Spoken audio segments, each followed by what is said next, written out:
Nag-courtesy call si Minister Nada, who is also the Minister of Health and Welfare, but also the head of the BJP party, the biggest political party in the world.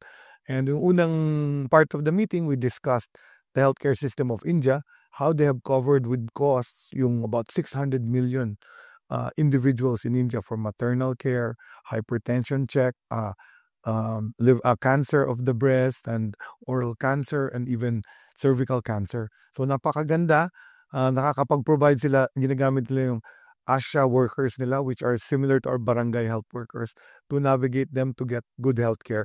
So it's a model we can use, and then may telemedicine sila. Meron tayong bilateral with India.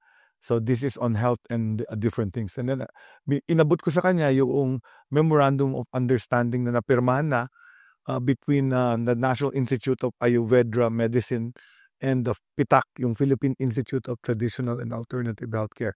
So sabi niya, tututukan natin to at tutulungan namin kayo.